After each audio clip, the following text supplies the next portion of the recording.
یہ جتنی بھی عبادات ہم آپ لوگ کر رہے ہیں، خاص طور پر امام زمانہ علیہ الصلاۃ والسلام کی غیبت میں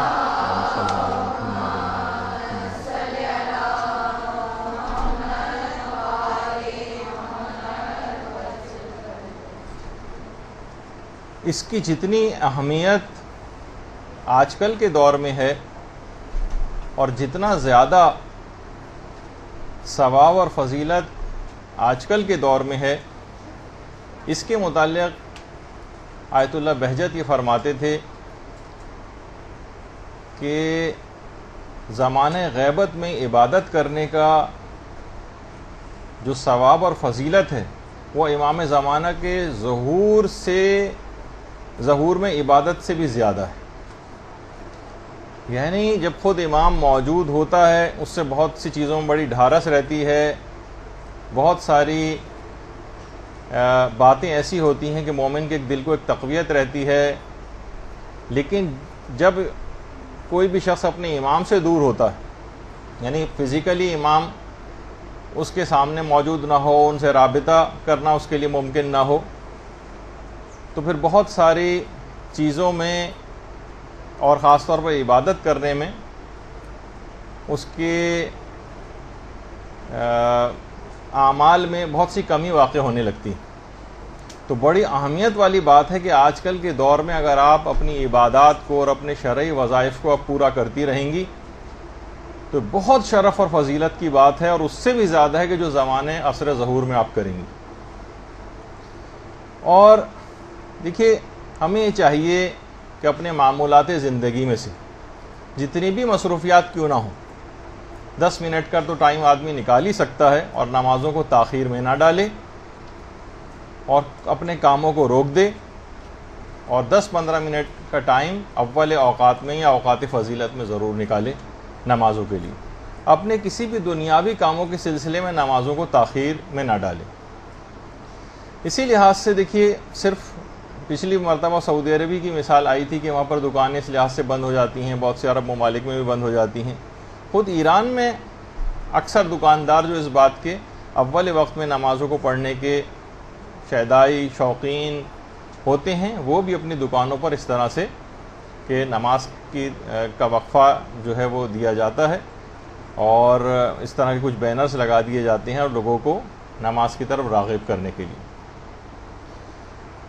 اچھا، لیکن ہمارے ہاں دیکھیے کیا ہوتا ہے،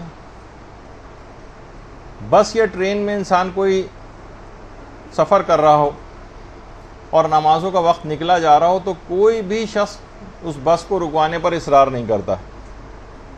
ہم میں اتنی بھی ہمت نہیں ہوتی کہ ہم اس بس کو رکوا لیں نماز کے لیے۔ ہاں، البتہ اگر کسی کا 50-100 روپے اگر گر جائیں اور کوئی چلتا ہوا جا رہا ہو تو ہم فوراً اسے متوجہ کرتے ہیں، ارے دیکھیے آپ کے پیسے گر گئے، چیخ کر اس کو بتاتی۔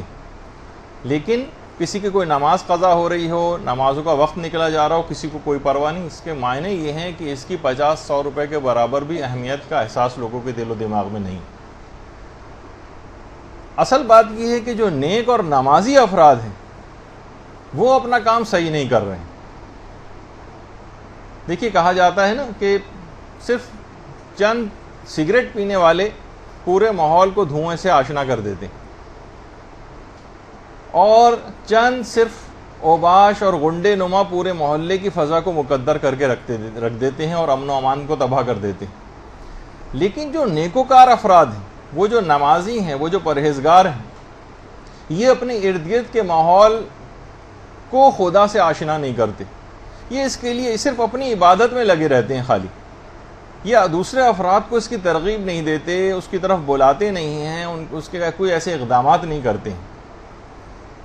اور اقدامات میں سے دیکھیے، ایک تو یہ جیسے پچھلی مرتبہ بات آئی تھی کہ ہر وقت اگر انسان باوضو رہے، ہر وقت، تو اس کے اندر خود ایک نورانیت ہے جو دیگر افراد تک بھی روحانیت پہنچتی ہے۔ یعنی اگر آپ کے گھر میں کوئی ایک شخص ہر وقت باوضو رہتا ہے تو اپنی اس نورانیت کو دوسرے افراد میں بھی منتقل کرتا ہے۔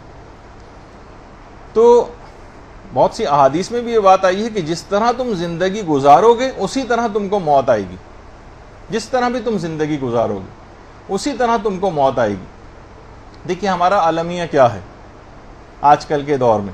آج کا مسلمان تعلیم جو ہے وہ انگلینڈ میں حاصل کرنا چاہتا ہے, ملازمت امریکہ میں کرنا چاہتا ہے, اور رہنا جو ہے وہ کینیڈا میں چاہتا ہے, بات انگریزی میں کرنا چاہتا ہے, کھانے چائنیز کھانا چاہتا ہے, اٹیلین پیزا اور رشین سیلیڈ کھانا چاہتا ہے, مصنوعات جتنی ہیں وہ مثلا چائنا کی استعمال کرنا چاہتا ہے, چھٹیاں جو ہیں وہ یورپ میں گزارنا چاہتا ہے, فلمیں جو ہے کون کون سے ہالی اور بالی ووڈ جو ہیں گانے ان کے سننا چاہتا ہے. لیکن کیا ہے, زندگی کا اختتام وہ کربلا میں چاہتا ہے, اور تدفین جو ہے وہ چاہتا ہے کہ میری جنت البقیع میں ہو, اور موت کے بعد جو ہے وہ میں جنت میں چلا جاؤں. یعنی جینا کافروں کا سا چاہتا ہے, فاسقوں کا سا چاہتا ہے, فاجروں کا سا چاہتا ہے, لیکن مرنا اور انجام جو ہے وہ مقام حاصل کرنا چاہتا ہے متقین اور صالحین کا.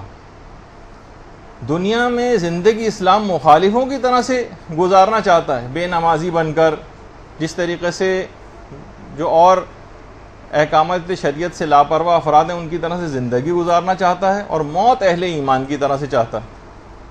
یہ ممکن نہیں ہے.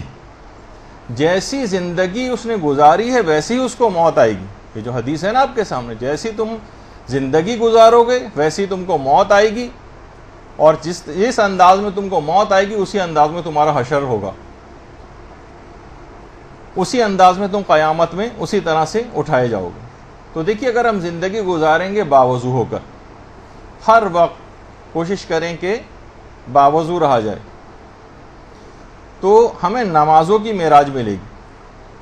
اور جو کوئی شخص بھی ہر وقت باوضو رہنے کی کوشش کرتا ہے تو وہ خود بخود نماز کے لیے اس کے اندر ایک آمادگی پائی جاتی ہے.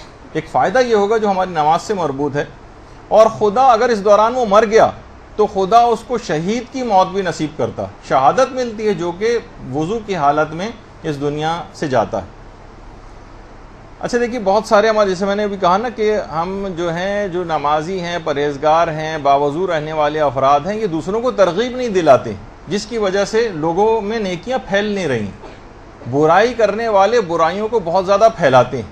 دنوں رات آپ ٹی وی پہ دیکھ لیں کون سی برائی کس کس نت نئے اینگل سے کرنے والے کتنی محنتیں کر رہے ہیں اور کتنا پیسہ خرچ کر رہے ہیں. نیکوکار حضرات نہ تو تبلیغ کر رہے ہیں, نہ کوئی پیسہ خرچ کرتے ہیں دین کے لیے. تو پھر نتیجہ یہی ہوگا کہ جو بھی آدمی اس میں کام کرے گا وہی کامیابی بھی حاصل کرے گا. کامیابی تو کام سے ہوتی ہے, نہ کہ حسن کلام سے. تو بہرحال ایک بزرگ تھے, وہ لوگوں کو دیکھیں کس طرح سے مشق کرواتے تھے اس کی. مہمانوں کے لیے دسترخوان لگ جاتا تھا, اور اس کے بعد مخاطب کر کے کہتے تھے جب مہمان دسترخوان پہ بیٹھ جاتے تھے کہ میری بات کو دل کے کانوں سے سنو. یہ کھانا جو تمہارے سامنے رکھا گیا ہے لا کر, جب اس کی فصل کاشت ہو رہی تھی تو وہ بھی کاشت کی گئی تھی وضو کے ساتھ. میں نے اس فصل کو پانی دیا تھا وضو کے ساتھ, اس فصل کو کاٹا تھا میں نے وضو کے ساتھ, گندم کو بھوسے سے الگ کیا تھا وضو کے ساتھ, گندم کو پیسا گیا تھا وضو کے ساتھ, آٹا گوندا گیا تھا وضو کے ساتھ, روٹی پکائی گئی تو وضو کے ساتھ, اور روٹی کو دسترخوان پر لایا بھی گیا تو وضو کے ساتھ. اب کیا ہی اچھا ہو کہ آپ بھی وضو کر کے اس کو تناول فرما لیں. اللہم صلی اللہ علیہ وسلم.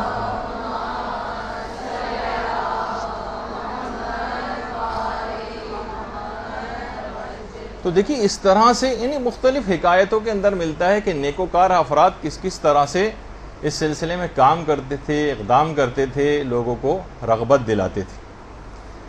دیکھیے علماء ایک بات بہت اچھی کہتے ہیں, دیکھیے کتا جو ہے وہ ہڈی دینے والے سے حق شناسی کا بہت اظہار کرتا ہے, اس کو دیکھ کر دم ہلاتا ہے. اس کے گھر کوئی اگر اجنبی یا کوئی چور آ جائے تو اپنے مالک سے نمک حلالی کرتا ہے, اس پر حملہ کر دیتا ہے اس چور کے اوپر. لیکن افسوس ہے اس انسان پر, اس مومن پر, کہ خدا کی دی گئی نعمتوں کو اتنی زیادہ پانے کے باوجود اس کے سامنے سجدہ کرنے سے پہلو تہی کرتا ہے, ٹال مٹول سے کام لیتا ہے, اپنی نمازوں کو آخر اوقات میں ٹالتا جاتا ہے. کیا اس کے اندر جو وفاداری اور قدر شناسی ہے کسی کتے سے بھی کم ہے؟ یعنی کم سے کم اگر نمک حلالی سیکھنی ہے تو اس نجس العین جانور ہی سے انسان سیکھ لے، کتے سے. برحمتك يا أرحم الراحمين وصلى الله على محمد وآله الطاهرين.